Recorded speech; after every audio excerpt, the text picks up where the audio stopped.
Uma garota misteriosa envolta em sombras segura uma faca ensanguentada no meio de uma pilha de corpos. Enquanto isso, um calouro universitário está em seu segundo mês de aula. Esse que se chama Sou Cafortes que o deixo.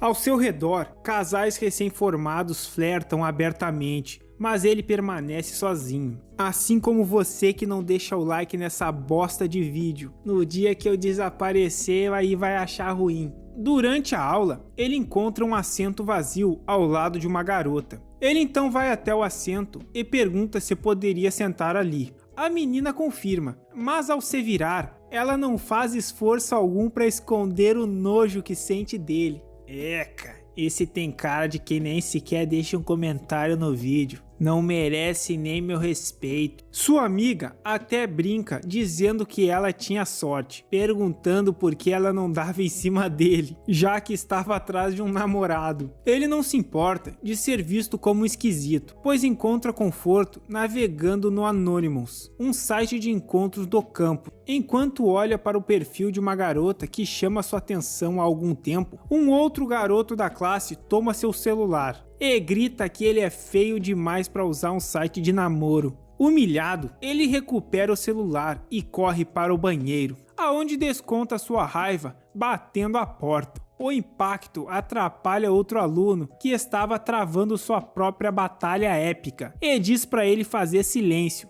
Qual foi, mané? Dá pra fazer silêncio? Tô batendo uma aqui. O calouro olha novamente para seu celular, fixando os olhos na foto de Tsubasa, a garota com quem está conversando há 2 meses. Ele se lembra de quando começou a usar o Anonymous. Mesmo achando quase todas as meninas fofas, ele não conseguia dar match com ninguém. Feio pra caralho, né? Vai dar match com quem? Só com a cabeça da minha pica. Até que uma noite milagrosa encontrou Tsubasa, uma aluna da mesma universidade. Embora ela escondesse parcialmente o rosto nas fotos, o que ele achou decepcionante, os dois se deram bem. Confiante, ele manda um vídeo do Kazu pra ela, dizendo pra ela não esquecer do like e do comentário. E em seguida, enviou uma selfie editada cheia de adesivos, foto com filtro de cachorrinho, eca, gay. Em resposta, Tsubasa mandou uma foto dela, também cobrindo parcialmente os olhos. Ele ficou tão animado que rolava na cama de alegria. Mesmo desconfiado de que uma garota tão bonita estivesse interessada nele, ele já estava estralando. Ele não poderia perder essa chance. Mesmo se fosse uma trap, era adentro. Os dias se passaram e as conversas continuaram. Em um momento, Tsubasa até deixou um pacote de biscoitos para ele como recompensa por seu bom desempenho em uma prova. Voltando ao presente, ele decide contar para Tsubasa sobre os valentões que o humilharam por usar o aplicativo. Ele chega a dizer coisas extremas, como desejar que eles conheçam o Isekai. E surpreendentemente, Tsubasa reage de forma positiva, sugerindo que ele listasse formas pelas quais os valentões poderiam ir de arrasta. O cara já acha meio estranho, mas se tem buraco, nós tá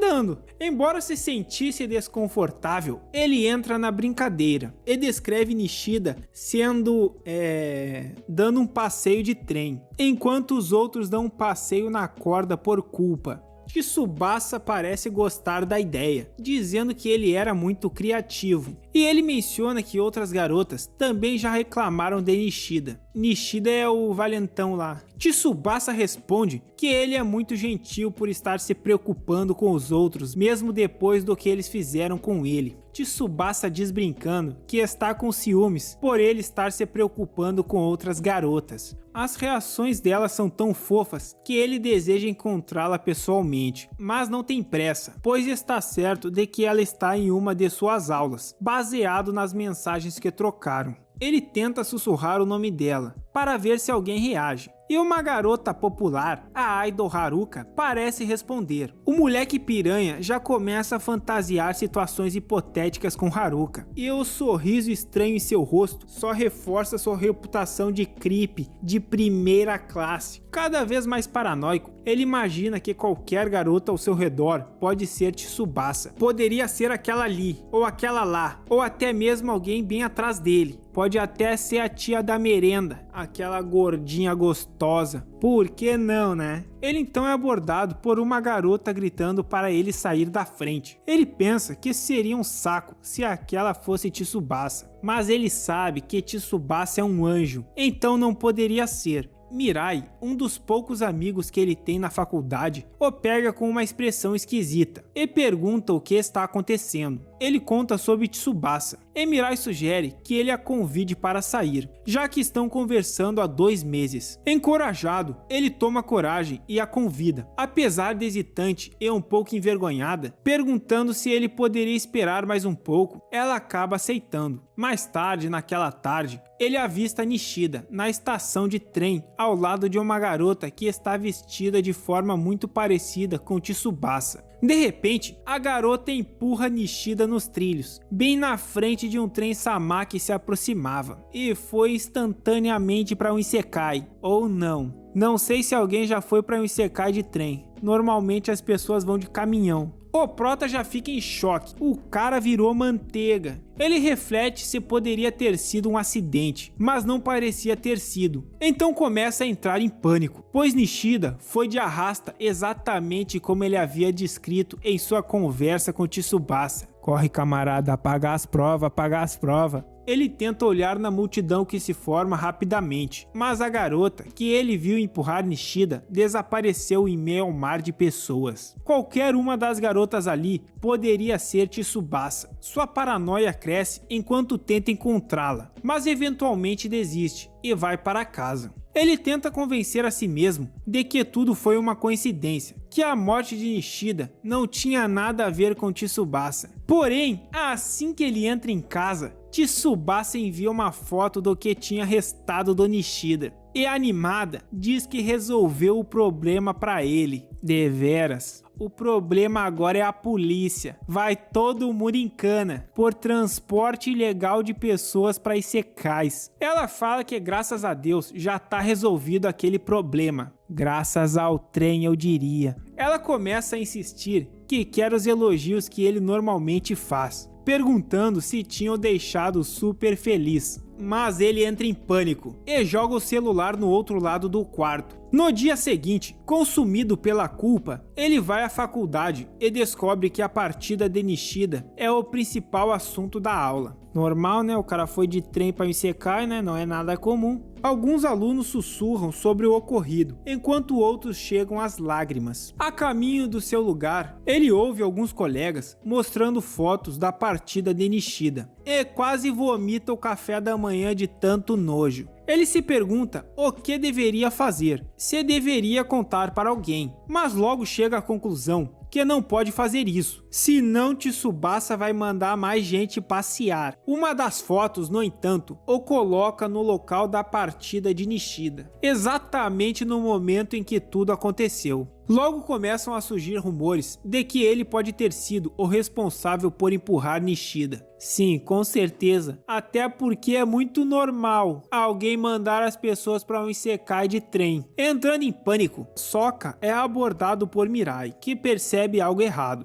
Mirai menciona sobre ele tentar chamar Tsubasa para o encontro, perguntando como foi as coisas. As coisas foram de trem, amigo. Pelo menos as coisas do nosso camarada Nishida. Soka Fortes que eu deixo abre o aplicativo Anonymous pela primeira vez desde o dia anterior e encontra sua caixa de mensagens lotada de mensagens de Tsubasa, o que faz seu amigo Mirai achar que as coisas estão dando muito certo para ele. Sim, tudo dentro do cronograma, só um trem ou outro que não estavam e tivemos que improvisar. O prota fala que eles ainda não têm nenhum plano. Mirai manda ele não fazer as garotas ficarem esperando e combinarem logo algo. Soka Fortes tenta apagar o histórico de mensagens, mas o aplicativo não permite. Nesse momento, ele percebe outra notificação perturbadora. Futami, um dos cúmplices de Nishida, foi encontrado finalizado, pendurado por uma corda com vários pequeninos buraquinhos no seu corpo. Essa história tá muito creepy, mano. Eu achei que ia ser só 5 waifu maluquinha duelando até a morte, porém de boa. Um duelo até a morte saudável, dentro das regras. Mas a gente tá no 2º capítulo e já tem 2 que foram de Isekai. E isso que ainda só tem uma louca. Ainda tem mais 4 bandidas pra chegar. Eu acho que Yandere na vida real acabaria bem assim mesmo. Pessoas embaixo da terra e outras no sanatório Arkham. O amigo do Nishida tá que nem os camarada lá da Rússia. Autossabotamento com 20 buracos nas costas. Quem é que morre de autossabotamento com 20 buracos nas costas? Tremendo. Ele acaba abrindo as mensagens de Tsubasa por acidente e se depara com uma foto do que restou de Futami. Ele entra em pânico, ainda mais intenso. Calma, Tsubasa, vai com calma, a gente vai ser preso. Maneira aí, meu butico ainda é muito novo para ser enrabado na cadeia. Ele percebe que reclamou de várias pessoas para Tsubasa, o que significa que todas podem estar correndo perigo. A Tsubasa vai mandar até o entregador pro inferno, porque atrasou a entrega dos meus mangá. Você que não deixa o like, hein? E nem comenta. Vou falar de você pra Tsubasa, hein? Tsubasa, feliz por ele finalmente ter aberto suas mensagens, oferece-se para resolver mais problemas para ele. Já dá para abrir uma empresa, Tsubasa, a resolvedora de problemas. Ela fala, por que parece tão aflito? Tem mais alguma coisa o incomodando? Confia que eu resolvo para você. Mirai olha por cima do ombro de Sokka e acaba vendo a foto horrível na tela. Ao perceber que era uma mensagem de Tsubasa, ele confronta o amigo sobre o envolvimento dela nos 2 Isekai dos idos. Então os dois saem para conversar em um lugar mais calmo, perto de uma máquina de bebidas. Sokka Fortes Kyodeshos admite que reclamou de Nishida e Futami para Tsubasa, o que resultou em suas baixas. É o que, rapaz? Que você falou pra ela sair mandando a rapaziada passear de trem. Ele relembra que quando deu match com Tsubasa 2 meses atrás, reclamou do garoto que estava saindo com sua crush, dizendo que desejava que ele tropeçasse e caísse das escadas. E não demorou muito para que isso realmente acontecesse, e o garoto acabou quebrando a perna. Aí a Tsubasa já falhou, já pedia reembolso. Pô, tinha uma janelinha ali, ó,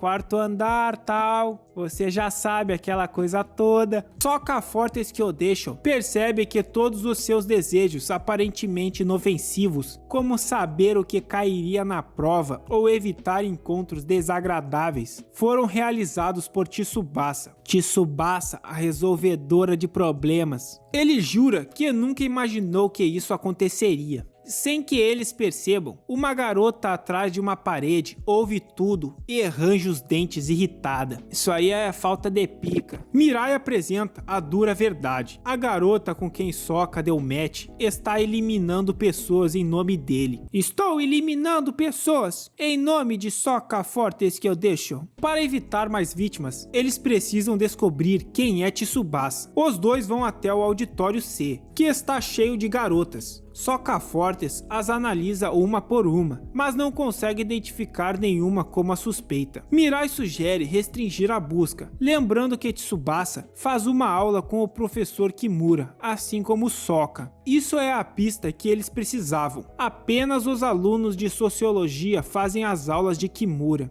o que reduz o grupo de suspeitas às colegas de curso. Mirai, no entanto, lembra que conhece alguém que pode ajudar. Só espero que esse alguém não seja nenhuma psicopata de Chiquinha. Mais tarde, Sokka visita uma pequena biblioteca, onde uma garota chamada Coco está sentada. Ele vai até ela, perguntando se ela era Coco. Ela confirma e pergunta como poderia ajudá-lo. Vixe Maria, déjà vu. Ele admite que está passando por dificuldades, mas se sente desconfortável em pedir ajuda a alguém que acabou de conhecer. Ela então se levanta e o tranquiliza, dizendo que já sabe tudo sobre ele. Déjà vu. Um arrepio percorre a espinha de Sokka Fortes. Ele acabou de conhecer essa garota chamada Coco, então como ela poderia saber sobre ele? Isso leva a suspeitar que ela possa ser Tsubasa. Para ele, parece que está vivendo um episódio de Death Note. Eu sou o L e tu é a mamada. Ela fala que sempre ouvia aonde estava o Mirai. Então o Mirai finalmente chega, aliviando um pouco os nervos abalados de Sokka Fortes que o deixam. Para tranquilizá-lo ainda mais, Mirai pergunta a Coco se ela já usou o Anonymous, mas ela parece genuinamente não saber o que era isso. Isso convence Sokka de que ela não é uma ameaça, então ele se sente seguro para contar o que está acontecendo. Sokka fala que não poderia dizer isso em público, as paredes têm ouvidos, grampos e escutas, sabe como é. Então eles deveriam ir em outro lugar. Eles saem da sala e vão para fora, onde Sokka deposita todas as suas esperanças em Coco, para descobrir quem é a verdadeira Tsubasa. Lá fora, ele conta sobre as eliminações de Nishida e Futami, além do envolvimento de Tsubasa nesses casos. Então ela meteu um entendo, suave. Sokka se desculpa novamente por despejar tudo isso em alguém que acabou de conhecer. Mas então simplesmente do nada, ela balança a cabeça e fala que eles já conversaram antes, perguntando se ele não se lembrava. Antes que ela possa explicar mais, Mirai se desculpa em nome de Sokka por ele ser tão esquecido. Vixe Maria, esse Mirai pra mim é cúmplice, só de quem que eu ainda não sei. Mirai tinha a esperança de que Coco, que geralmente coleta as assinaturas dos alunos, pudesse ter alguma ideia de quem é Tsubasa, mas ela diz que não consegue se lembrar de ninguém com esse nome. Talvez se ela tivesse mais características: fascinação por objetos cortantes, olhos de maluca, cara de maluca, tá aí uma descrição pra ti. Percebendo que a situação pode ser mais complicada do que imaginavam, Coco decide reunir o máximo de informações possível sobre Tsubasa. Sokka relembra as mensagens aparentemente normais que trocava com Tsubasa, mas sente uma pontada no peito. Ele estava realmente feliz naquela época, mas agora tudo mudou. Esse é o amigo que antes era duro quando pensava em Tsubasa, agora estava completamente mole. Tsubasa é uma maluca que manda pessoas para Isekais e precisa ser detida. Notando a aflição dele, Coco segura sua mão, falando que ele parecia um pouco assustado. Ele só precisava deixar o like e comentar que tudo ficaria bem. Era só seguir o exemplo do Ryan, do Emanuel e do Ron. Ele compartilha que reclamou de muitas pessoas para ela, o que significa que outras garotas também podem estar em perigo, já que Tsubasa claramente é meio fora da casinha.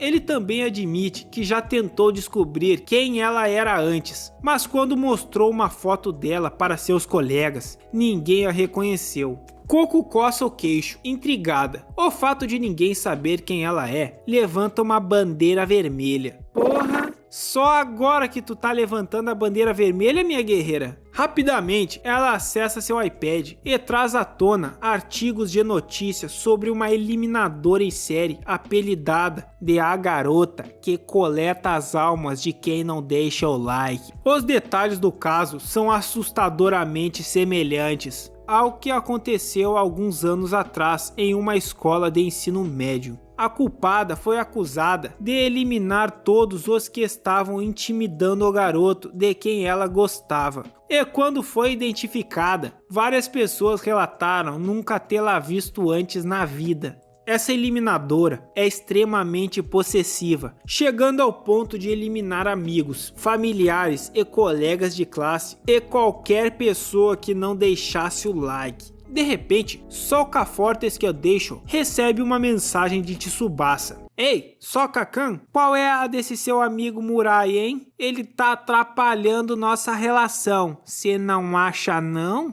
Coco continua explicando que essa garota desconhecida terminou sua pena na prisão no ano passado. Carai! Não tem nem um ano que ela saiu do Arkham e já tá mandando os coleguinhas irem passearem de trem. Coco diz, se essa garota e Tsubasa forem a mesma pessoa, então quem está em perigo imediato agora é Mirai. Mirai acha que Coco está brincando, mas a expressão séria dela prova o contrário. Ele começa a entrar em pânico, assim como Sokka Fortes. Sokka olha novamente para a mensagem de Tsubasa, temendo que se ele não fizer algo rapidamente, Mirai terá o mesmo destino que Nishida e Futami. Mirai é seu único amigo, e Sokka se desculpa por ter envolvido nesse caos. Sabe como é, né, Mirai? Fé nas maluca. Ele precisa deter Tsubasa, custe o que custar. Do contrário, é Isekai pro coitado do Murai. Isekai... Dependendo de Isekai até vale, né?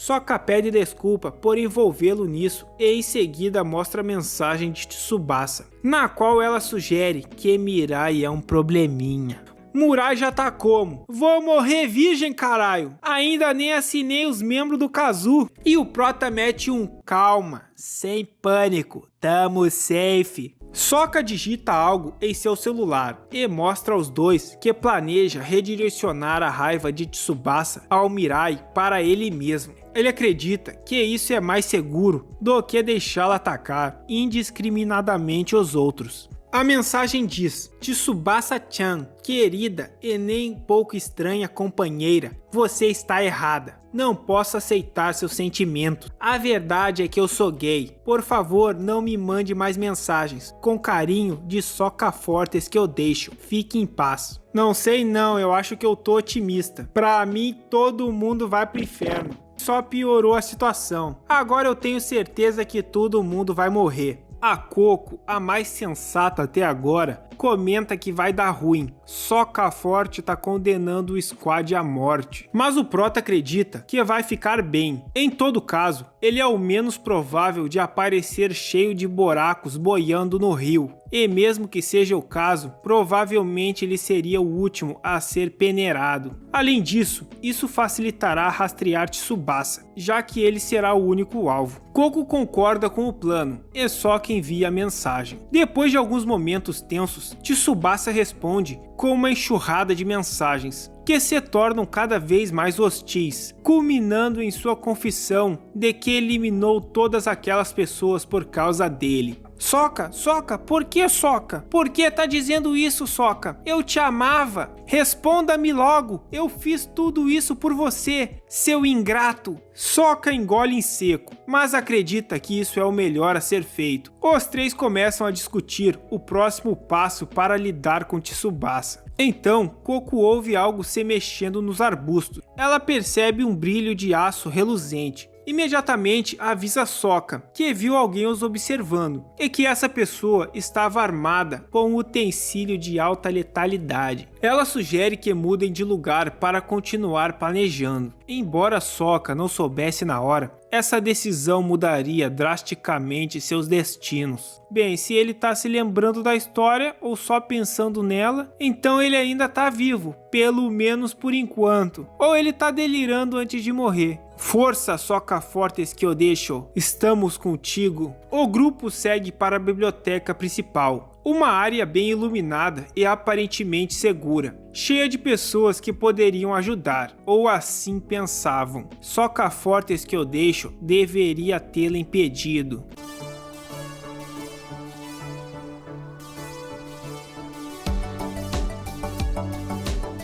Um pobre otaku virgem finalmente havia encontrado seu verdadeiro amor. Esse otaku se chamava Sokka Fortes que eu deixo. Mas ele acabou descobrindo que seu amor tinha saído do Arkham no ano passado. E agora ela já mandou 2 de seus colegas de classe de Isekai. Um foi de trem e o outro foi de corda. Agora eles estão se organizando para tentar identificar quem era Tsubasa. Afinal, eles só tinham trocado umas mensagenzinhas e uns nudes, mas nunca se encontraram e nem mesmo ele tinha visto uma foto do rosto completo dela. Mirai, ainda abalado com a necessidade repentina de fugir, escuta novamente o barulho nos arbustos. Coco olha em direção à floresta e diz que cuidará da situação. Então ela pega um alarme de segurança, puxa o pino e um som agudo e ensurdecedor ecoa por todo o campus. Rapidamente, a polícia universitária chega ao local. Coco aponta para a floresta, mas após uma busca, nada é encontrado. Por enquanto, eles estão seguros, e Sokka agradece a Coco por sua reação rápida, ao que ela responde que não foi nada. De volta ao campus principal, Mirai sugere que fique em áreas movimentadas para garantir a segurança. Sokka fica surpreso ao descobrir que Coco carrega um alarme, e ela explica que uma amiga próxima foi ameaçada no passado por alguém perigoso. Então, preocupados com sua segurança, deram a ela o dispositivo. Mirai pergunta se era um perseguidor, mas Coco evita entrar em detalhes. Era eu lá perseguindo a Coco, chato pra caralho esse apito. Então Sokka nota que ela aperta a saia com força e sente-se preocupado por ela. Eles finalmente chegam à biblioteca principal e garantem que não foram seguidos. Lá começam a buscar materiais relacionados à garota que ninguém conhece. Sokka se sente culpado por ter envolvido Coco nessa situação, especialmente porque ele foi quem pediu sua ajuda para rastrear uma eliminadora em série. Ele se desculpa e promete retribuir o favor de alguma forma. Coco inesperadamente responde e deixa escapar um "isso não é verdade, você é meu" o que já faz o prota fechar o cu. Mas ela muda de assunto rapidamente, falando com entusiasmo sobre como os dois campos são separados por um rio. Enquanto procuram mais informações sobre a eliminadora em série, eles encontram uma garota chamada Meito, que Coco parece conhecer bem. Sokka também a reconhece do aplicativo de namoro Anonymous. Então Mirai, em tom de brincadeira, comenta que é bom Sokka não ser popular, ou Meito também poderia ser alvo de Tsubasa. Sokka se surpreende com o fato de Coco conhecer tanta gente, mas Mirai responde que isso acontece quando se conversa com outras pessoas. Coco fala que Meito e ela são boas amigas, e até mostra uma foto dela e Meito em uma viagem juntas. Antes de conseguirem acessar mais artigos sobre a eliminadora, Coco recebe uma ligação e se afasta para atendê-la. Do lado de fora da biblioteca, ela conversa com Meito e revela que Sokka e Mirai estão investigando Tsubasa com base no aplicativo Anonymous.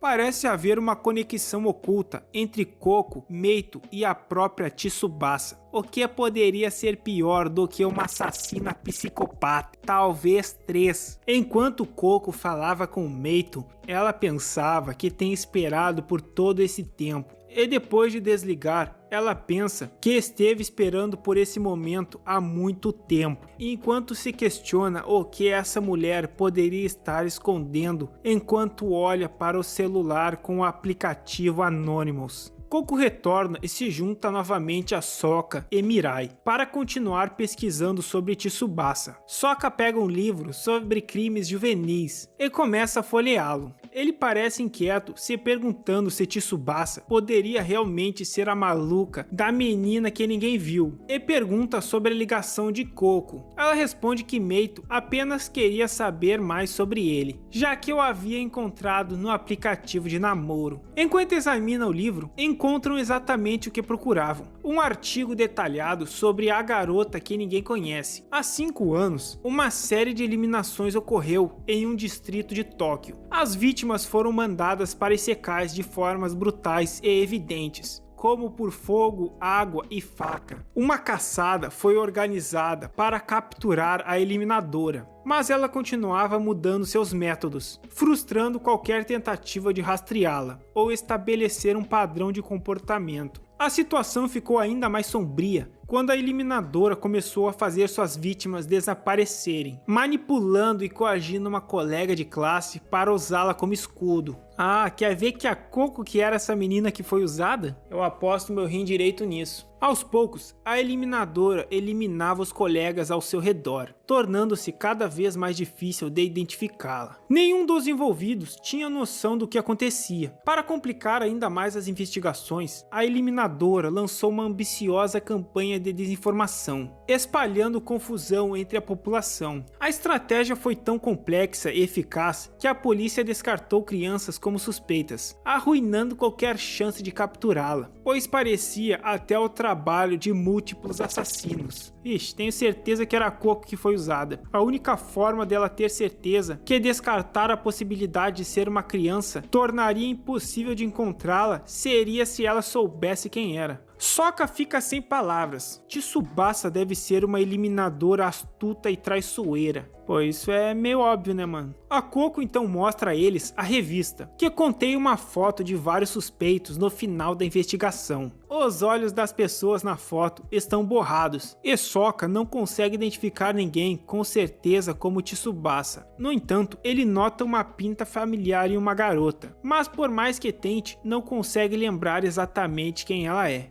Ah, e se fosse múltiplos eliminadores eliminando a galera, fazendo um duelozinho saudável? Nesse caso daria pra chegar à conclusão de que era um grupo, pois eram múltiplos eliminadores agindo, porém cada um de forma independente. Sokka pede para ver algumas anotações de Coco, mas acaba encontrando um teste de amor de uma revista adolescente. Coco, constrangida, tenta explicar que estava olhando por curiosidade e para ajudar uma amiga. Mirai intervém, chamando Sokka de esquisito por mexer nas coisas dos outros sem permissão, lembrando que isso é muito rude. A biblioteca desperta nostalgia em Sokka, pois foi ali que ele recebeu o primeiro pacote de biscoitos de Tsubasa, meses atrás. Ele olha para a prateleira, onde o pacote estava, mas fica horrorizado ao ver palavras escritas com sangue. Você gostou dos biscoitos? Ao lado, um novo pacote de biscoitos permanece intacto. Sokka então fica paralisado de medo. E de repente chega alguém por trás, o abraçando por trás enquanto sorri.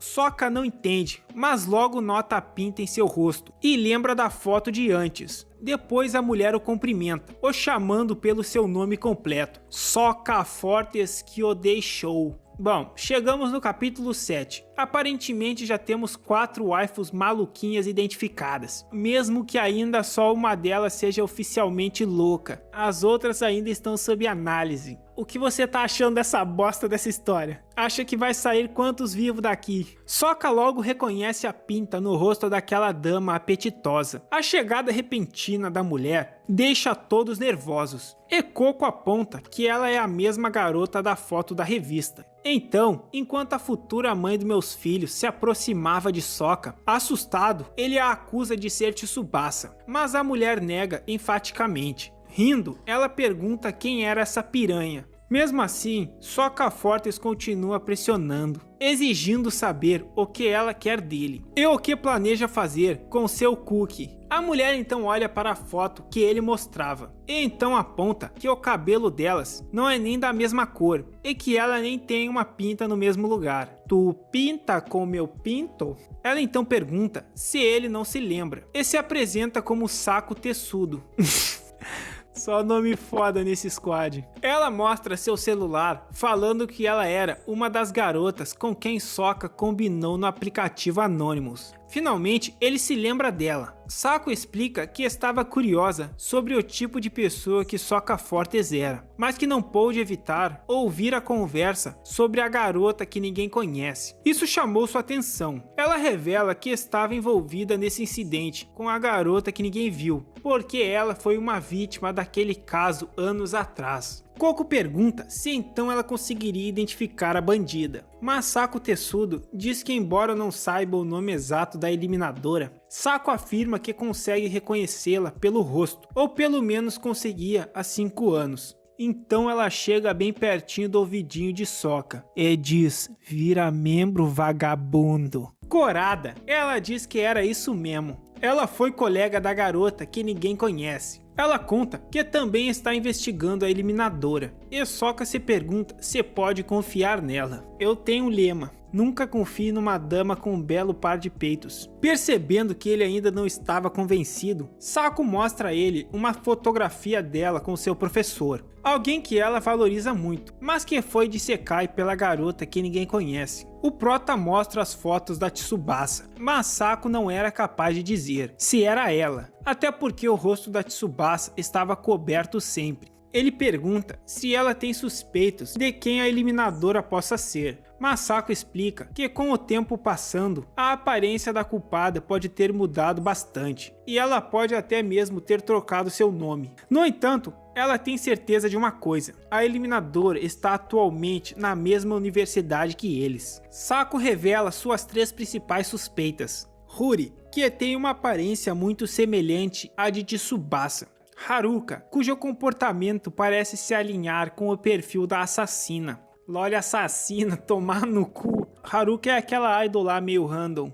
E por fim, Meito Eitu, que com o uso inteligente de maquiagem, poderia facilmente mudar sua aparência para se passar por Tsubasa. Koko imediatamente defende Meito, mas Sokka percebe que ela está agindo de forma mais ansiosa e agitada do que o normal. Sako pergunta a Sokka quem ele acha que pode ser Tsubasa, e ele aponta para Huri, cujas roupas são quase idênticas às que a Tsubasa usava. A Koko fala que não poderia ser a Meito, e rindo, Sako responde que só está falando as possibilidades. Mirai menciona que conhece um cara que é próximo a Huri, e ele se oferece para fazer contato. Então Mirai sai da biblioteca para fazer a ligação, enquanto Koko, com uma cara de maluca, diz que eles deveriam pegar mais livros, e pergunta se Sako poderia ajudá-la com isso. Sokka questiona se Huri poderia realmente ser Tsubasa, especialmente depois de esbarrar nele mais cedo. Porém, Sokka recebe uma mensagem que deveria ser de Mirai, mas para seu horror,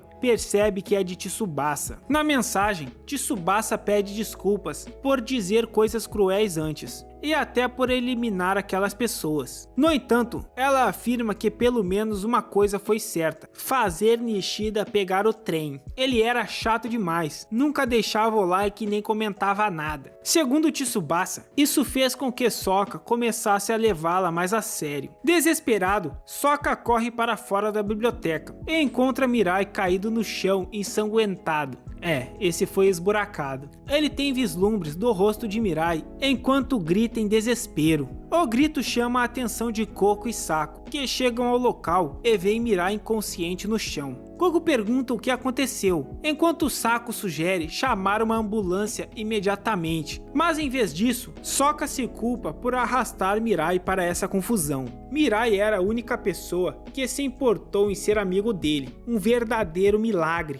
Não sei não, acho que o Mirai é capaz de ser maluco também. O Sokka forte só atrai maluco. De repente, Sokka ouve passos vindo do segundo andar. Ele vê uma sombra no corredor e acredita que deve ser Tsubasa. Sem pensar, ele deixa Koko cuidando de Mirai e corre para o segundo andar. Ele segue a figura misteriosa pelos corredores até entrar em outra sala da biblioteca, mas a sala está vazia. Ele vagueia por ali e acaba voltando ao mesmo lugar onde estava pesquisando antes. Quando retorna à prateleira onde Tsubasa havia deixado os biscoitos anteriormente, percebe que as mensagens de sangue e as fotografias desapareceram. No lugar delas está o celular de Mirai, exibindo uma mensagem perturbadora de Tsubasa. Ele lê a mensagem em voz alta. Então, Sokka, você deu uma boa olhada no Mirai? Eu estou trabalhando tanto por você. Espero que agora você tenha olhos pra mim, seu bobinho. Ela até meteu um emoticon. Sokka murmura para si mesmo que tamo fudido e que aqueles biscoitos nem eram tão bons assim. Koko finalmente o alcança e avisa que a ambulância está a caminho. Sokka mostra a mensagem que Tsubasa deixou, mas Koko sugere que eles saiam dali imediatamente. Então eles se reúnem com Sako e observam enquanto os paramédicos levam Mirai em uma ambulância. Ele vai ficar bem? Sim, claro, só foi uma facadinha de leve, nada muito sério. Sako aproveita o momento para alertar Sokka sobre Koko, falando para tomar cuidado perto dela. Ela admite que desconfia dela também e mostra uma foto que tirou dos 3 na floresta. Na imagem é possível ver que Koko estava em uma chamada durante todo o tempo. Só tem louco aqui. A mais normal é que estava escondida nos arbustos tirando foto. Tamo fudido. Sokka mal consegue acreditar, mas não está totalmente surpreso. Ele mesmo admite que tem sido ingênuo. Sako confessa que era a pessoa os espionando mais cedo, mas que começou a suspeitar de Koko ao notar o comportamento estranho dela. Ao dar zoom na mão de Koko, viu que ela estava em uma ligação ativa. Isso levanta a hipótese de que Koko pode ter um cúmplice, possivelmente Meito Eitu. Sako aponta que seria impossível posicionar os biscoitos e a mensagem na prateleira sem saber que Sokka estaria na biblioteca naquele momento, mas um cúmplice tornaria isso viável. Quando Sokka fala sobre a pessoa que ele estava perseguindo no segundo andar, Sako pede para ver a mensagem no celular. Depois de descobrir que Coco o alcançou poucos momentos após ele encontrar o telefone, ela sugere que Coco pode ter colocado o celular lá enquanto ele corria atrás da sombra misteriosa. Muita lore, mano, já tô perdendo a linha de raciocínio. No entanto, Sako ainda não consegue compreender completamente o objetivo por trás de tudo isso. Ela tem uma ideia brilhante, mas extremamente arriscada. Sako chama Coco e diz que ela e Sokka vão verificar a cena do crime para ver se esqueceram algo. De repente, ela agarra a mão de Sokka e os olhos de Coco se enchem de um profundo vazio infinito. Enquanto se afastam, Sako diz que eles podem pegar sua moto para sair dali. Confuso, Sokka pergunta sobre a evidência que eles iriam tentar achar, mas ela rapidamente fala que isso era uma mentira e que eles precisavam sair imediatamente daquele lugar, contando que a biblioteca foi projetada como um labirinto e permanecer lá seria perigoso. Nesse momento, Sokka percebe algo assustador. Foi Coco quem sugeriu que eles fossem à biblioteca. Sokka suspeita que tudo foi uma armação para tirar Mirai da equação. Então Sako leva até sua motocicleta e pede que ele espere enquanto troca de roupa para pilotar. Sério, essas pessoas não entendem nada sobre se separarem enquanto há um eliminador em série solta. A primeira coisa que eu faria seria pegar uma 12 e grudar na parede para ter um cover. O que se mexer eu atiro. Sokka ainda tem dúvidas sobre confiar em Saco Tesudo. Mas vamos lá, ele está em dúvida até se deixou de ser gay. Agora a única coisa que ele tem certeza é que quer ver uns vídeos do Kazu antecipados, já que é membro do canal. Enquanto isso, o Prota reflete sobre a possibilidade de Coco ser Tsubasa. Mas eu acho que não é ela não, porque Tsubasa estava respondendo as mensagens ao mesmo tempo que Coco estava junto com ele. Milagrosamente, Sako retorna viva e juntos eles partem, enquanto ele dá aquela sarrada nela por trás. O plano de Sako é ir à polícia, já que embora Coco tenha afirmado que ligou para eles, nenhum policial apareceu. Polícia só para capturar quem não pagou pensão. Além disso, enquanto chamava a ambulância, Sako viu Coco mexendo nas roupas de Mirai. Durante o trajeto, Sokka alerta Sako sobre um carro cruzando a intersecção. Mas para o horror de ambos, os freios da motocicleta falham e inevitavelmente eles colidem com o carro. Sokka luta para se levantar, mas eventualmente desmaia. Antes de perder completamente a consciência, ele vê uma garota caminhando em sua direção, amaldiçoando o fato de que tudo era uma armadilha. Ele se lembra de uma amiga de seu passado, mas suas memórias parecem estarem turvas e faltando pedaços. Após o que parece uma eternidade, Sokka acorda com o homem fumando um cigarro ao seu lado, sacudindo-o para despertá-lo. Ele tem perguntas, só que então percebe que está em um hospital. Uma enfermeira então aparece e ordena que o homem apague o cigarro.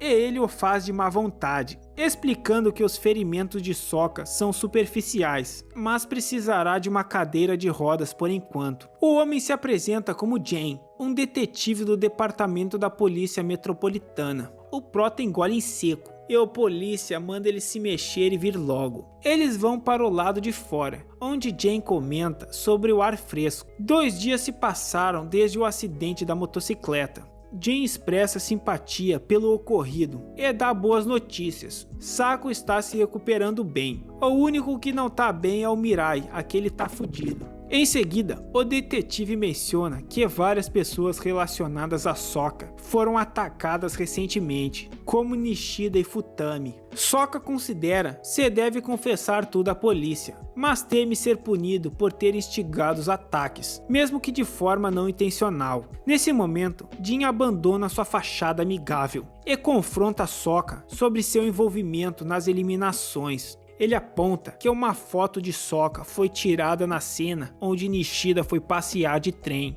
Jin sabe que Sokka tinha uma rixa com Nishida e diz que é inteiramente possível que ele tenha contatado outra pessoa para fazer o trabalho sujo e que fingir ser uma vítima não é incomum afinal. O detetive revela que um homem recentemente se entregou às autoridades, confessando os cancelamentos de Nishida e Futami, o ataque a Mirai e até o acidente envolvendo Sokka e Saku. Mas Jin não acredita nessa história. Quanto mais ele investiga o suposto culpado, mais tudo parece artificial. Antes que Jin possa pressionar Sokka ainda mais, Saku, a futura mãe dos meus filhos, intervém. Então, Sokka explica que Jin é da polícia, o que a deixa meio surpresa. Mas Saku pede que ele volte outra hora. Então Jin apaga o cigarro e sai educadamente, mas ao passar por Saku, ele a reconhece do caso da garota que ninguém conhece. Isso reforça suas suspeitas de que o único capaz de planejar todos esses assassinatos seria o próprio Sokka.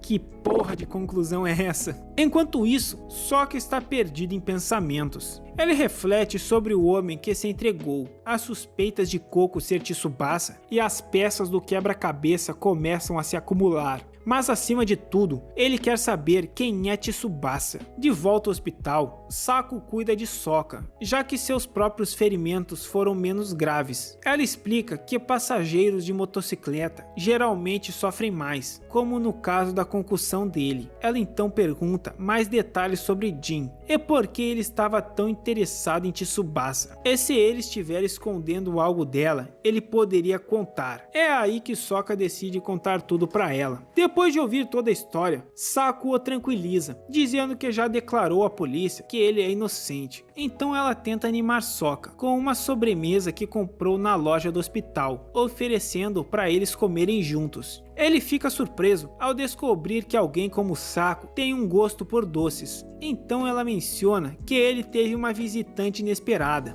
Haruka, a idol da universidade. Ela diz que ficou muito curiosa, então foi questioná-la. Aparentemente, Haruka relatou o acidente à polícia, mas sua visita ao hospital foi puramente por obrigação. Saku pergunta se Sokka é amigo de Haruka, mas ele nega, embora já tenha falado com ela antes. Em seguida, ele procura pelo celular, já que pode conter novas mensagens de Tsubasa. Então Saku se oferece para ajudá-lo a pegar seus pertences na recepção, falando para ele que ela pode levá-lo na cadeira de rodas. Porém, ele fala que isso não era necessário. Ao chegarem na recepção, a enfermeira devolve a Sokka sua carteira e identidade, mas o telefone dele não está entre os itens. Em vez disso, o telefone de Mirai é que está lá. Ele fica confuso, se perguntando se seu celular pode ter caído durante o acidente ou se a polícia o pegou. Saku percebe que ele está perdido em pensamentos e ele explica que o telefone em suas mãos não é o dele, mas sim o de Mirai. Porém, até onde sabem, Koko havia roubado esse telefone. Saku explica que o homem que confessou os crimes negou o envolvimento no ataque a Mirai. Além disso, a arma usada no ataque, um taco de beisebol, foi encontrada meio enterrada perto da biblioteca. Entretanto, até mesmo a polícia sabe muito pouco sobre Koko, que desapareceu logo após o incidente. Além disso, eles ainda não sabem quem sabotou a motocicleta de Saku. Saku então sugere que Sokka confira o que há no telefone de Mirai,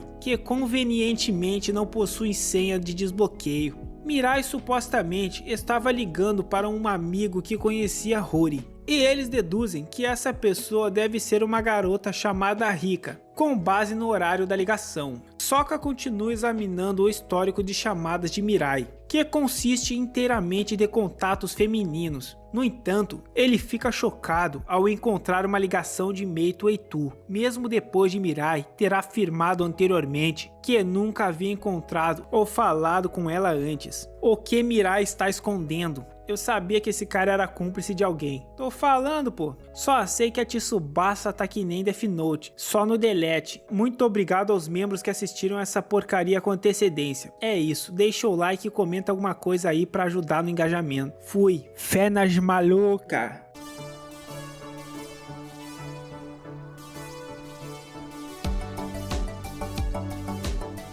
Dali, voltamos com nosso elenco de peso, nossa rinha de Yanderes. Temos Mirai, Saco Tessudo, Tsubasa, Meito Eitu e o nosso prota, Sokka Fortes que o deixou. Sokka Fortes se pergunta o porquê daquilo. Quando eles encontraram Meito na biblioteca, eles pareciam não se conhecer. O encarando, Saco pergunta como ele conheceu Coco. Sokka responde que foi Mirai que os apresentou, pois ela que recolhia as provas e conhecia muitos estudantes, então poderia ajudar a encontrar Tsubasa. Saco comenta que isso era apenas uma intuição dela, perguntando se Mirai não teria alguma outra razão para tê-los apresentados. Essa é a única conclusão que ela consegue chegar. Foi Mirai que o tinha apresentado o Coco, e isso fez o problema com Tsubasa só piorar. Ainda sem querer acreditar, o prota fala que isso não é possível, e que precisa ir ver como o Mirai está. Mesmo que ele ainda esteja em estado crítico, o prota sente que precisa vê-lo.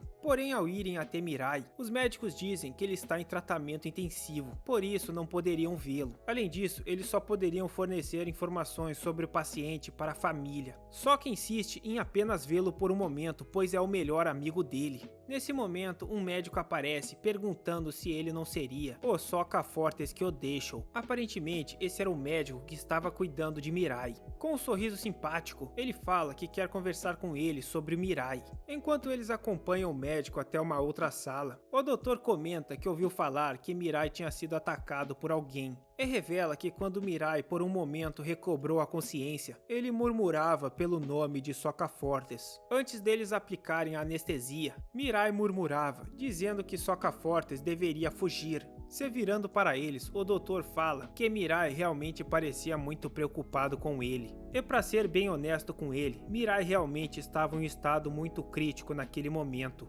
Apesar de tudo isso, ainda assim como doutor, ele não poderia deixá-los vê-lo. Por fim, o doutor mostra algo ao prota, dizendo que Mirai estava segurando isso quando chegou no hospital, e pelo jeito que ele segurava, deveria ser algo importante. Quando o prota pega o item, ele reconhece que aquele era o case dos fones de ouvido de Mirai, e junto dele tinha uma chave que o prota não conseguia reconhecer. Intrigada, Saco pergunta o porquê Mirai estaria segurando aquilo. Quando aconteceu o incidente, Mirai estava no telefone, e parando para pensar, ele costumava usar os fones para atender ligações, porque ele geralmente fazia anotações durante as ligações, e não era prático ficar segurando o telefone no ouvido. De repente, cai a ficha do prota. Era isso, o bloco de notas. Deslizando o telefone rapidamente, ele diz que talvez, antes de ter sido atacado, ele poderia ter escrito alguma nota. Lá está. Mirai provavelmente estava segurando isso, porque queria que ele encontrasse aquela anotação. Observando atentamente, Coco pergunta se aquele não era o prédio 3A, que ficava do outro lado do rio, em frente à biblioteca. Mas o prota não consegue entender o que ele queria dizer com entregar nos armários dos alunos, e nem sobre os biscoitos que ele mencionou. Ao fundo, Saco Tessudo diz que no final Mirai realmente sabia de alguma coisa, e comenta que ele talvez estivesse tentando encontrar com uma tal de Tsurumi naquele lugar. Eu não sei quem é Tsurumi não, já tô perdido aqui. Com a mão na cabeça, Sokka reflete que se esse for o caso, o que seria essa tal entrega? Coco sugere que já que eles não conseguem contatar Tsubasa, deveriam começar investigando isso.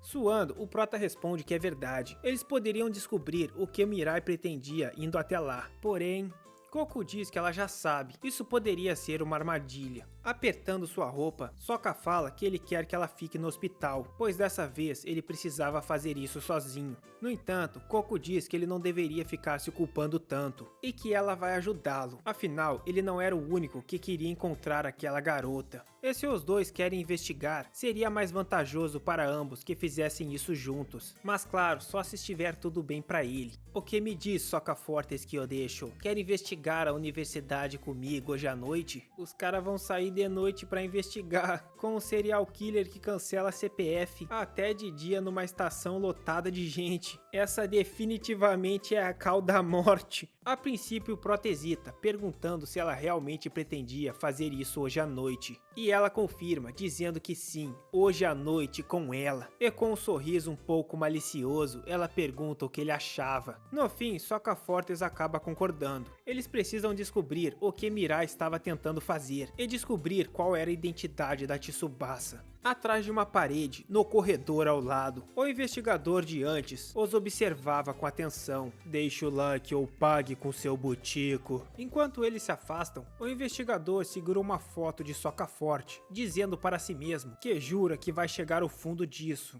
Capítulo 13. Amor e perigo sempre andam de mãos dadas. O prota pergunta se por acaso eles deveriam usar disfarces quando forem voltar à universidade. Nesse momento, algo passa pela cabeça de Sako. E se as fotos da Tsubasa na verdade fossem de outra pessoa? Não, acho que não. Uma maluca dessas não mandaria foto de uma outra fêmea pro macho que ela gosta elogiar. E se ela for muito feia? Não, sem chance. A regra da natureza é clara, quanto mais maluca, igualmente mais gostosa.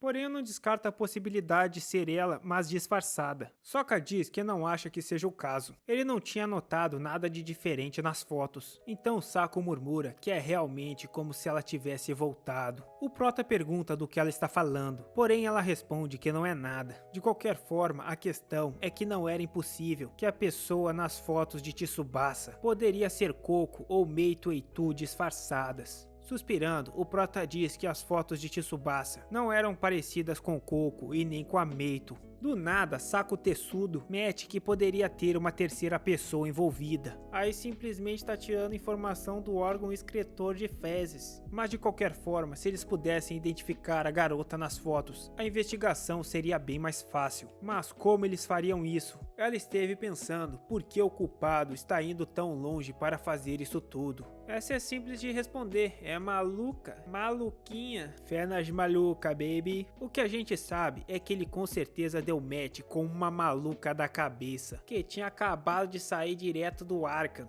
E dentre todas as pessoas, ele ser amado pela garota que ninguém conhece, ele parecia surpreendentemente popular. Envergonhado, o prota diz pra ela não rir disso, pessoas estão morrendo. E bom, ele não podia sair com essas roupas, então eles precisavam passar pelo seu quarto. Enquanto caminham pelo corredor, vemos uma silhueta tenebrosa ao fundo. Oh, isso aqui tá ficando bom. Fazia tempo que eu não via uma boa história de suspense. De repente, o prota se vira rapidamente, mas tudo o que há lá é um profundo silêncio. Ele comenta que pensou ter ouvido alguma coisa, mas Koko o tranquiliza, dizendo que deve ter sido apenas a enfermeira. Chegando ao quarto, eles escrevem um bilhete com seu número, dizendo que foram dar uma caminhada em volta do hospital. Assim, se o hospital notar a ausência deles, é só eles inventarem uma desculpa pelo telefone. Agradecendo por ela estar ajudando tanto, ele confessa que a achou um pouco assustadora no início e sente muito por ter tido esse pensamento errado sobre ela. A encarando, ele pensa que ela parecia agir de uma maneira bem mais assustadora quando estava junto com Koko, mas agora com eles sozinhos, ela parecia bem gentil. Sorrindo, ela fala que ele dizer isso até fazia parecer que ele gostava dela, o que claro deixa o prota um pouco envergonhado, afirmando que esse não era o caso. Sokka tenta deixar claro que eles acabaram de se conhecer, e que só estava comentando que apesar das circunstâncias, ela era uma boa pessoa. Se aproximando dele de uma maneira um pouco suspeita, eu diria, ela pergunta se ele não quer que ela faça alguma coisa boa para dar uma animada nele.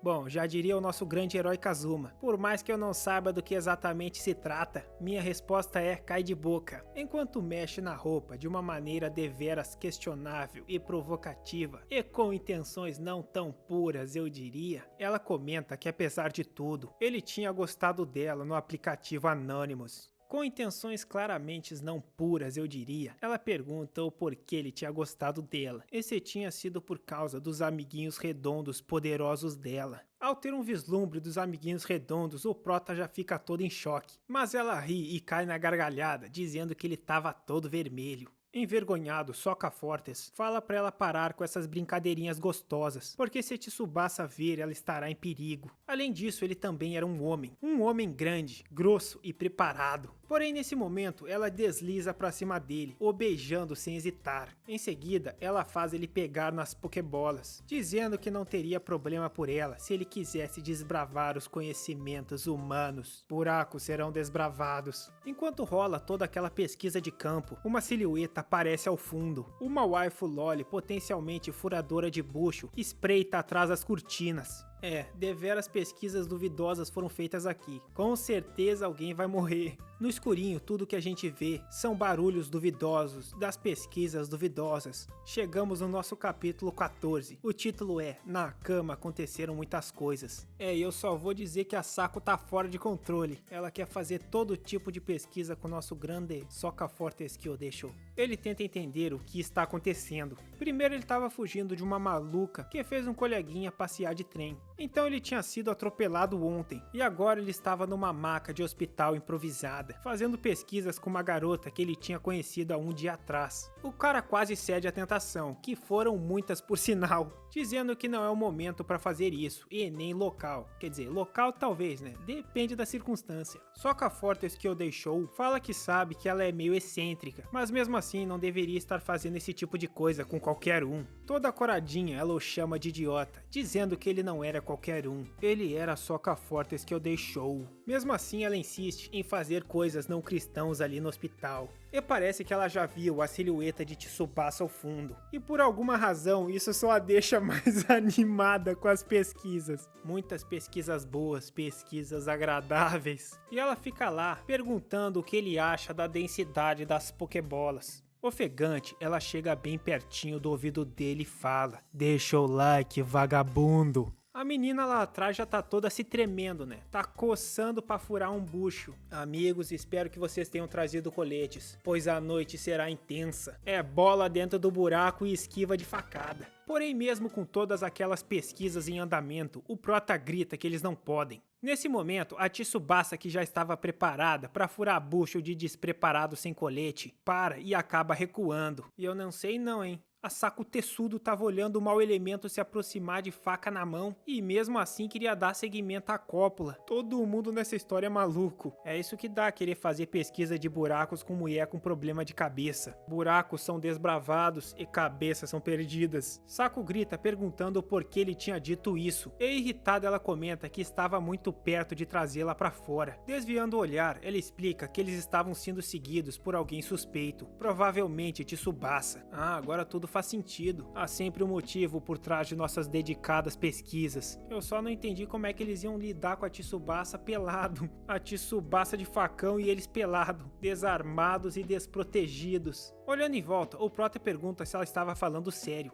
Suspirando, ela diz que era por isso que estava agindo de uma maneira tão duvidosamente gostosa. Rindo, ela pergunta se ele não tinha realmente levado aquilo a sério. Eu só sei que foram muitas coisas duvidosas que aconteceram em muito pouco tempo. Ainda envergonhado, o prota diz que se esse era o caso não tinha problema, mas ela devia ter avisado ele antes. Porém, equipando seus itens novamente, ela responde que ele não conseguiria ser convincente o suficiente para enganar Tsubasa. Mas eu fiquei surpresa. Apesar da relutância, você apertou meus itens com muito entusiasmo. Se virando, ela revela um spray de pimenta escondido embaixo do travesseiro, que ela usaria se fosse o caso. E rindo, ela diz que além do mais, o prota protegeria quando a hora chegasse. E provavelmente a Tsubasa não abriria um buraco nele. Pelo menos não antes de passar todo mundo na peixeira. Provavelmente. Sei não, acho que nesse plano o prota ia ser sacrificado. Pelo menos ia morrer dançando. Deixando isso de lado, o prota pergunta por que Tsubasa de repente resolveu se mostrar. Refletindo, Sako fala que talvez eles tenham encontrado alguma pista que os leve à verdade. Talvez tenha sido a nota, ou alguma coisa sobre Coco ou Meito Eitu.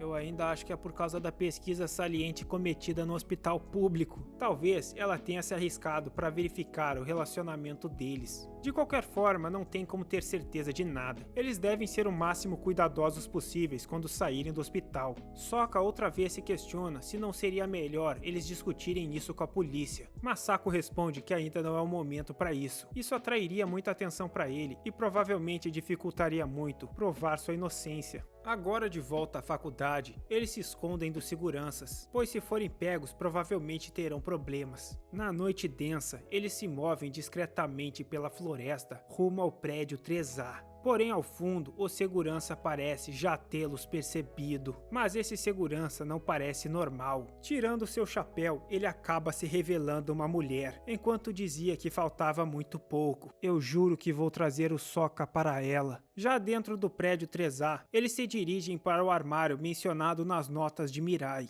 Saku fica vigiando enquanto ele tenta achar alguma prova. Nesse meio tempo, eles falam sobre o Mirai. Aparentemente, eles se conheceram na faculdade. Saku comenta que isso era uma surpresa, pois pensavam que eles eram velhos amigos. Ele responde que Mirai é incrível e que pessoas como ele dificilmente conseguem fazer amizade com pessoas que nem o Mirai. Por mais que tenha sido o Mirai que lhe apresentou a Coco, Sokka acha que Mirai só estava tentando ajudar fazendo isso. Então ele se desculpa, dizendo que isso parecia meio contraditório com o que ele tinha dito antes. Porém, rindo, ela diz que isso não parecia muito a cara dele, brincando enquanto pergunta se ele não parecia muito desesperado em impressionar garotas. De qualquer forma, ela vai continuar vigiando, então era para ele se apressar. Quando o Prota finalmente abre o armário, de repente as luzes se apagam. A figura de antes vestida de guarda corre até ele. Tapando sua boca, ela pede que ele fique calmo e a escute com atenção. O Prota reconhece, aquela era Meito Eitu. Ela sussurra em seu ouvido para ele não se aproximar demais de Saku Tessudo, dizendo que foi ela que atacou o Mirai e que era ela que estava por trás de tudo.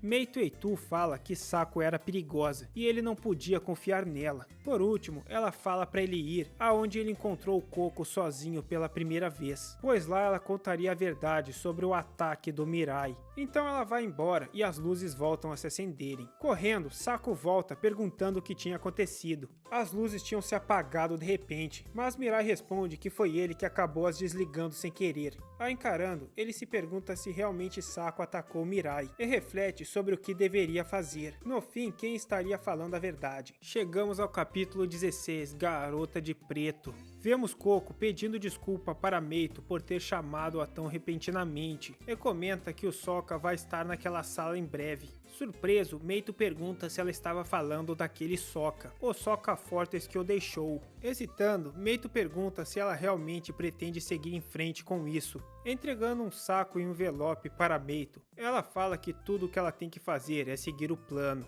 Ainda hesitante, Meito responde que se é isso que ela decidiu, ela fará isso. Afinal, eles não queriam cometer o mesmo erro de 5 anos atrás. Porém, mesmo assim, manda a Coco ser cuidadosa. Agora de volta à nossa dupla. Então o Prota mostra o que encontrou para Saku, mas lá dentro parecia haver apenas roupas e materiais de estudos do Mirai. E embora eles procurem por tudo, não encontram nenhuma pista. Sokka reflete que com certeza Meito tinha pego alguma coisa. Por mais que estivesse escuro, ele viu ela pegando alguma coisa como um envelope. Talvez lá estivesse a prova que eles buscavam. Saku pensativa diz que deveria ter alguma coisa ali e sugere que eles olhem os cadernos de Mirai. Observando as câmeras, o Prota fala que eles deveriam ir para algum outro lugar, onde não tivesse câmeras e com menos riscos de terem problemas com seguranças. Coco responde que ele está certo e sugere que eles vão a uma sala de clubes, pois lá eles podem trancar a porta. Enquanto eles se deslocam, o Prota pensa que isso era bom. As salas do clube ficavam do lado do lugar onde ele tinha que encontrar Meito.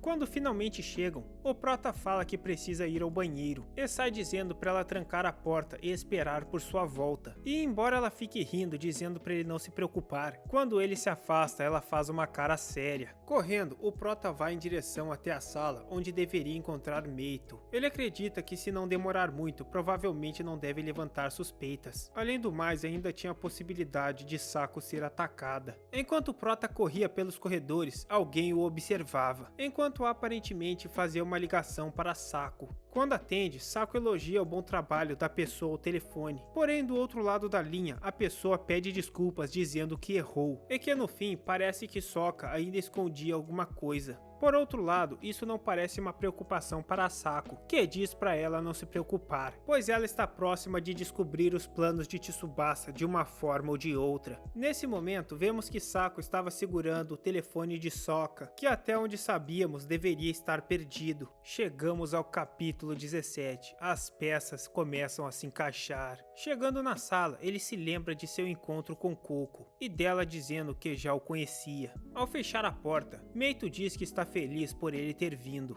Ainda confuso sobre em quem acreditar, o Prota pergunta o porquê ela chamou ele ali. E Meito responde que precisava ter certeza que ele não tinha sido seguido, pois ninguém mais poderia ouvir o que ela estava prestes a revelar. Quando o prota pergunta se ela era amiga ou inimiga, ela diz que não era nada, nem amiga nem inimiga, apenas era amiga de Coco. Após isso, ela manda ele segui-la. No caminho, ela pergunta como anda a recuperação de Mirai. Logo atrás dela, ele responde que ele estava em uma situação crítica. Então, com um tom meio melancólico, ela comenta que o que aconteceu com Mirai pode ter sido por culpa dela. Meito diz que o que ela queria mesmo era esperar pela substituição de Mirai, para depois agir, o que deixa o prota sem entender, perguntando qual era o relacionamento dela com Mirai. Nesse momento ela revela que Mirai cooperou com elas de uma certa maneira, tudo para encontrar a garota que ninguém viu. Mas isso era algo que ele deveria perguntar diretamente ao Mirai depois dele se recuperar. Chegando em uma sala, ela diz que ali já deve ser o suficiente. Então ela mostra um envelope perguntando se ele reconhecia. Esse era o envelope que continha toda a pesquisa feita por Mirai. E havia informações muito importantes sobre a garota que ninguém viu nele. O que deixa o prota surpreso em descobrir que Mirai já estava investigando muito antes. Originalmente, o plano era para Mirai ter entregue esse envelope pessoalmente para Meito, mas Mirai acabou sendo pego, e o arquivo tinha ficado em seu armário até aquele momento. Graças a Sokka ter aberto o armário, agora aquilo estava com eles. O prota fica um pouco nervoso ao descobrir que estava sendo observado por ela no hospital. Meito diz que Mirai não era o único colaborando com eles, porém não poderia revelar o nome dos outros.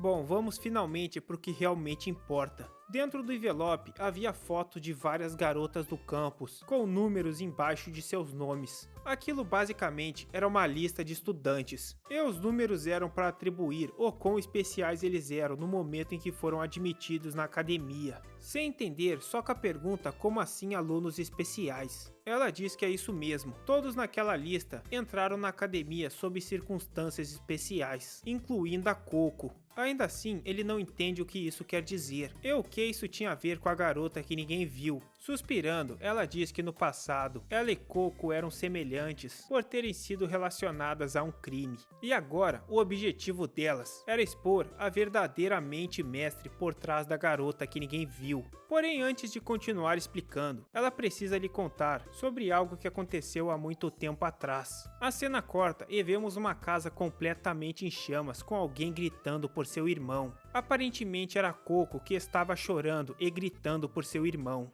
Meito se pergunta se deve mesmo contar tudo a ele. Ela pensa que se Coco estivesse ali, com certeza não hesitaria em ajudá-lo. Capítulo 18 – Pesadelo. Ela e Coco tinham se conhecido no primeiro ano do ensino médio e sempre a ajudou na época que ela teve problema com seu olho. Uma vez ela perguntou a Coco se ela não tinha outros amigos com os quais ela gostaria de sair. Sorrindo, ela pergunta se ela estava falando do seu irmão mais velho, dizendo que ele sempre estava estudando, por isso não tinha muito tempo livre. O pai de Fumi tinha casado novamente no ano passado, e agora ela tinha um irmão quase da mesma idade que elas. Coco comenta que ele tinha conseguido uma bolsa de estudos no exterior. Meito perguntou sobre o livro que ela sempre estava carregando, e ela responde que tinha ganhado aquilo dos amigos do seu irmão. Sorrindo, ela conta que eles lhe contaram muitas histórias interessantes. No entanto, às vezes ficava com medo. Intrigada, Meito pergunta que tipo de histórias eram essas. Abrindo o livro, ela mostra uma história chamada O Flautista de Hamelin. Se aproximando, Meito pergunta se essa era aquela com vários ratos. Ela responde que era essa mesmo. Na história, alguém finalmente tinha proposto uma solução para se livrar de todos os vermes da cidade, com uma única condição: que ele fosse pago por todos os ratos que eliminasse. Assim, os aldeões imploraram para que ele fizesse. Então Hamelin começou a tocar uma flauta e atrair todos os ratos da cidade em direção ao rio. Dessa forma, o problema com os ratos havia sido resolvido. Porém, após isso, os aldeões se negaram a cumprirem sua promessa com ele. Traído, Hamelin novamente pegou sua flauta, dessa vez levando todas as crianças da aldeia com ele para uma terra distante. E embora essa história seja fictícia, ela tinha sido baseada em um caso real. Haviam até registros documentados do que aconteceu naquela época. A cidade tinha uma entrada secreta para uma prisão subterrânea, onde os mais jovens foram presos ou simplesmente exitadas do joguinho imediatamente pelo ADM malvado.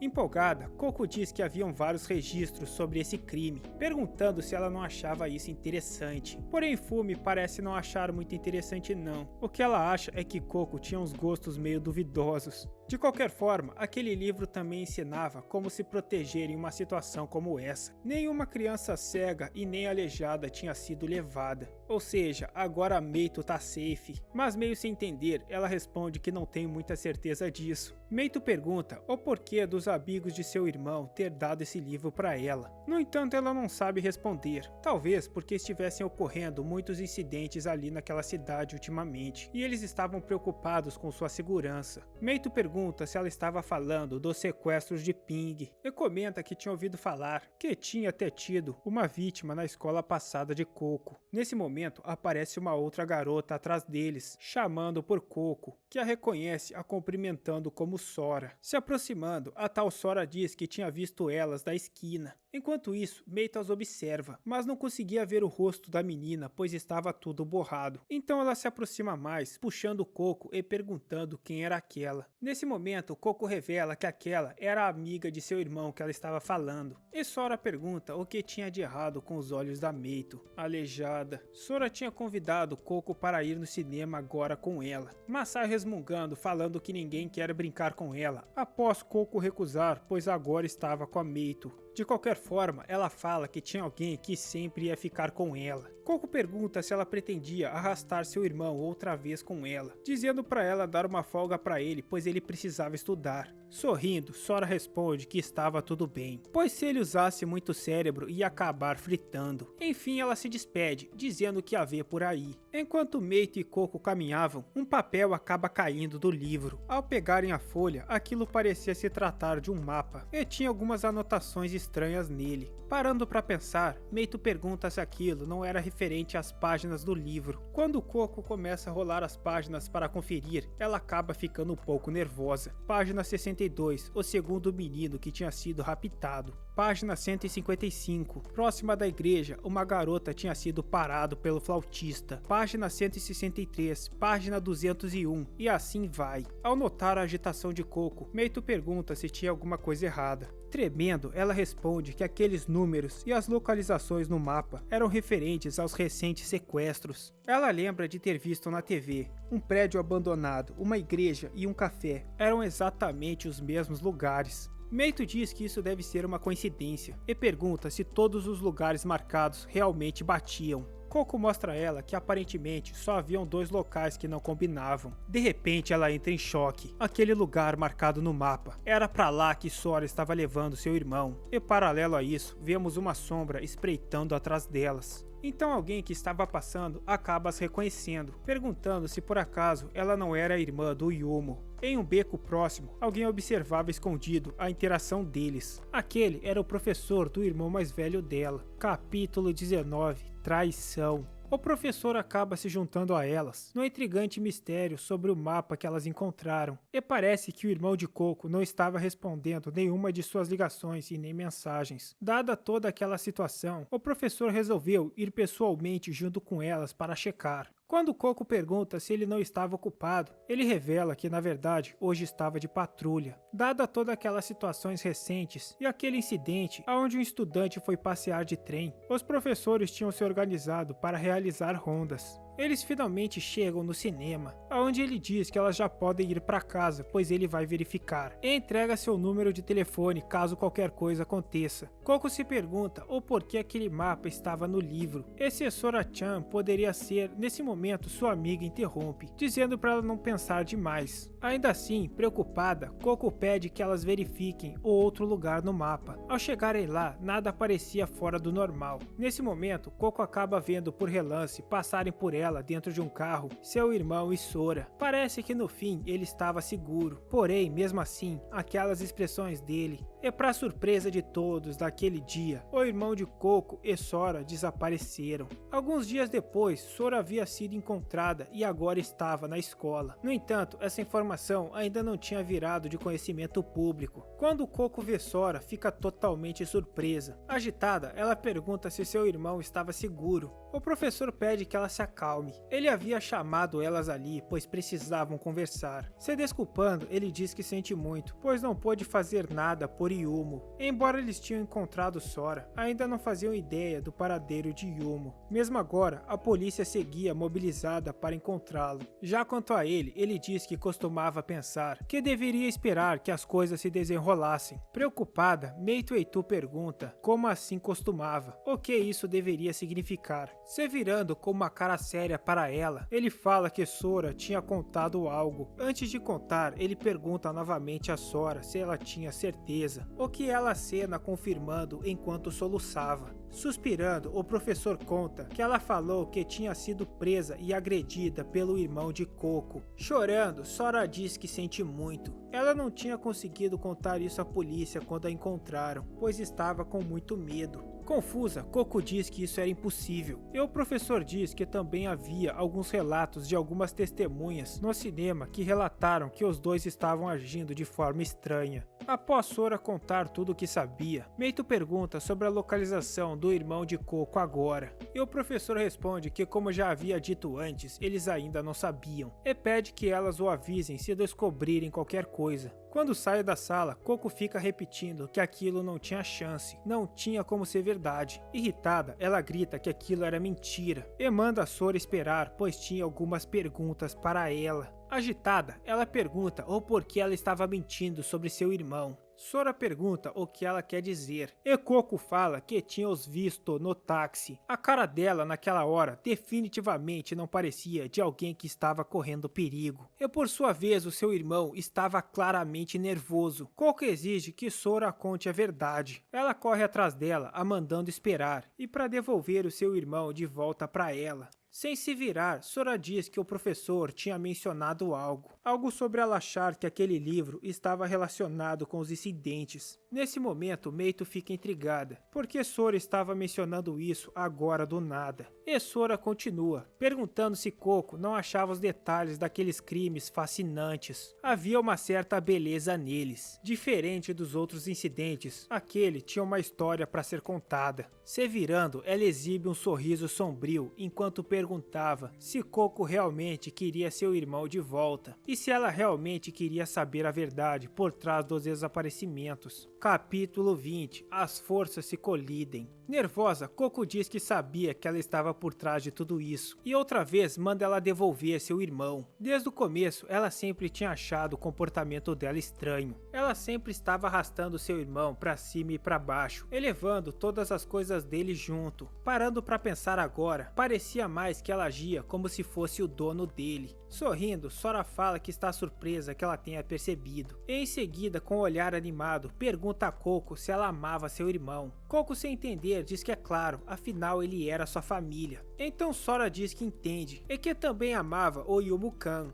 De repente, seu semblante começa a mudar completamente. Suspirando, ela pergunta se, como família, eles não queriam que ele comesse qualquer coisa além da sua própria comida. Se por acaso, como família, eles se sentiriam tristes se outras pessoas ouvissem rindo e sorrindo. Com as mãos do rosto, ela começa a se coçar intensamente. Coringando, ela repete várias vezes que não quer isso de forma alguma. Com um olhar determinado, ela diz que não quer que ninguém se aproxime de seu Yumo-kan. Meito começa a sentir um calafrio. Aquela garota definitivamente era perigosa, totalmente doidinha. Fé nas maluca, baby. Nervosa, Meito pergunta se os outros desaparecimentos também tinham sido causa dela. Porém ela ri falando vai saber, e dizendo que aquelas crianças estavam pedindo por isso. Bullying com Yumo-kan. Se ela pudesse dizer, ela diria que simplesmente aplicou a justiça e reciclou alguns pedaços de lixo. Desesperada, Meito manda Coco chamar o professor. Porém, Meito se aproxima rapidamente delas, mostrando seu celular, e avisa que se por acaso elas falarem com alguém, podiam dizer adeus pro Yumu-kan. Ela tinha o deixado com algumas crianças muito obedientes. Desesperada, Coco pergunta se ela pretendia empacotá-lo, e Sora a parabeniza por ter acertado em cheio. Ela iria levar Yumo para o Isekai, e assim eles poderiam ficar juntos para sempre. Achei fofo. Determinada, Coco grita que ela não pode fazer isso. Então Sora vai até ela, dizendo que talvez possa dar uma chance. Coco só precisava acompanhá-la, e ela deixaria ver o seu irmão.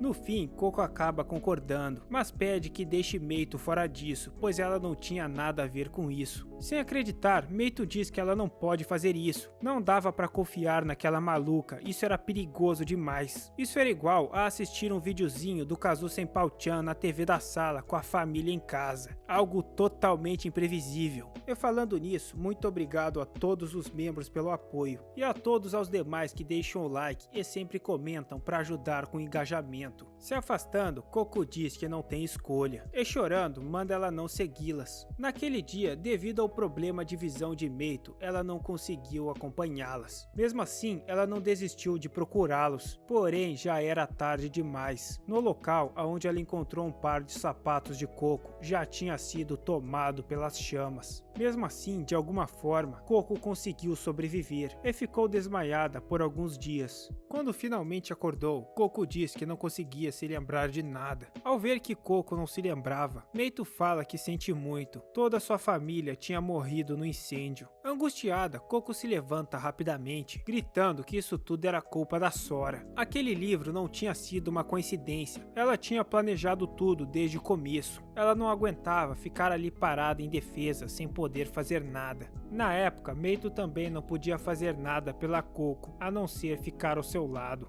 Essa era a história delas. Sokka não consegue acreditar que aquilo tudo tinha acontecido. Então era por isso que Coco estava tão determinada a encontrar Tsubasa. Ela achava que Sora e Tsubasa poderiam ser a mesma pessoa. Porém, Meito responde que esse não era o caso, e revela que na época, a Sora também tinha sido encontrada capotada. A cena corta e vemos o que parece ser uma garota.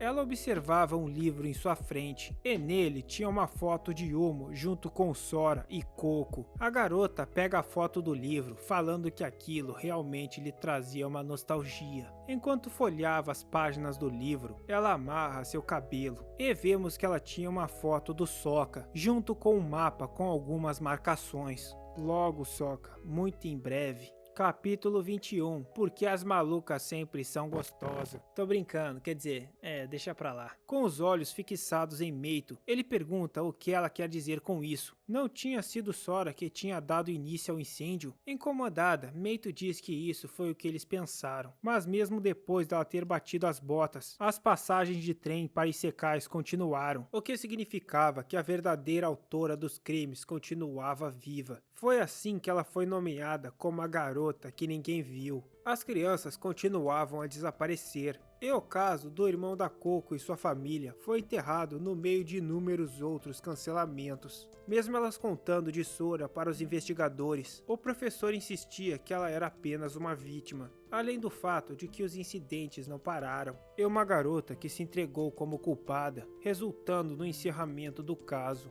Aquilo tudo que ela estava descrevendo era exatamente igual ao incidente com Tsubasa. Tudo o que ele consegue pensar é que Sora de fato era uma falsa culpada, manipulada por outra pessoa. Meito diz que de qualquer forma isso é muito estranho. As pessoas indo passear de trem e indo de corda para Isekais, todos aqueles lugares, alguém estava recriando exatamente os mesmos crimes da garota que ninguém viu. Ela sabe que é impossível, mas no fundo ela sente como se Sora ainda estivesse viva. Elas tinham recebido uma dica do Mirai sobre o registro de Tsubasa no aplicativo Anonymous. Por isso, ambas criaram contas nele para investigar. Por essa razão que Coco já sabia quem ele era na primeira vez que eles se encontraram. A partir daí, Sokka já sabe como as coisas se desenrolaram depois. Também tinha sido eles que tinham criado a situação com os biscoitos e a escrita com sangue, o que deixa o prota chocado. Elas esperavam poder atrair Tsubasa com isso, mas por causa disso algo inesperado aconteceu. Saco Tessudo apareceu. Assim que apareceu, atacou Mirai e substituiu os cookies pelo telefone. Não bastando isso, ela ainda foi capaz de fazer Sokka desconfiar de Coco. Sokka pergunta se isso significava que a mensagem no telefone de Mirai era falsa. Meito responde que aquela mensagem não tinha sido enviada por eles. Provavelmente quem tinha enviado foi Saco. O prota pensa que deve ter sido por isso que ela falou que viu Coco revirando os bolsos de Mirai. Isso era uma mentira, mas por qual razão Saco faria isso? Meito diz que isso eles não sabem. Eles não sabiam nem por que ela tinha atacado Mirai, e nem por que estava contra eles. Porém, como uma das antigas colegas de classe de Sora, não havia dúvidas de que ela estava conectada com Tsubasa de alguma forma. Então Meito pergunta se ele realmente ainda achava que tinha sido arrastado para essa confusão. Com uma cara séria, ela afirma que já deu muitas informações. Agora era a vez dele.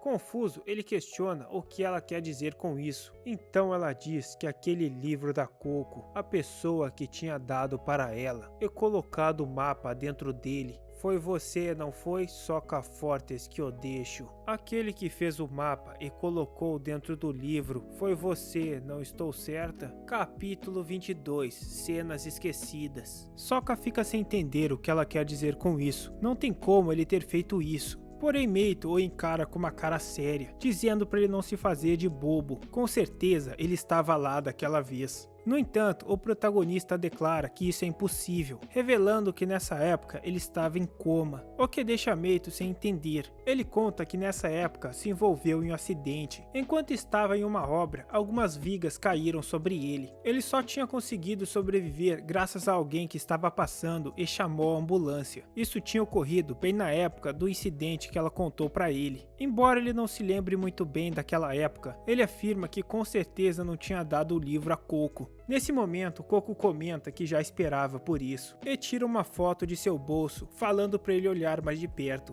Naquela foto estava Coco, Sora e Yumo, e ao fundo, junto deles, estava ele. Ao ver aquilo, o prota entra em choque. Pegando a foto, ele vê que realmente parece ele. Mesmo assim, fica repetindo várias vezes para si mesmo que não tinha como. Meito implora que ele conte a verdade, pois Coco já tinha dito que aquele na foto era ele, tentando se convencer de que aquilo não era verdade. Sua cabeça começou a doer. Com isso, ele começou a ter alguns flashbacks com Yumo, Coco e até mesmo a Sora. Em um deles, ele estava com o mapa da cidade, e a Saco também estava lá com ele naquele momento, perguntando se tinha sido ele que tinha feito aquele plano incrível. Ele também vê Yumo implorando para que ele pare o que estava fazendo, e depois disso, parece que ele foi para a construção, aonde acabou sendo atingido pelas estacas. Aquelas realmente pareciam ser as memórias dele, mas então, se essas eram suas memórias, por que Saco estava nelas? Meito diz que ele deveria conhecê-la, afinal, na época, ela também era uma das colegas de Sora. E isso não era tudo. Saco também estava envolvida diretamente com a garota que ninguém conhece. Saco era uma das perpetuadoras que colaborou com tudo e se fingiu de vítima. É isso, gente. Infelizmente o autor parece que teve problemas com a saúde, por isso a obra foi cancelada. Isso já faz 5 anos. Se um dia tiver novas atualizações eu trago. Afinal eu gostei muito da obra. Eu cheguei até a ver alguns posts no Reddit sobre algumas teorias, enquanto pesquisava sobre o autor.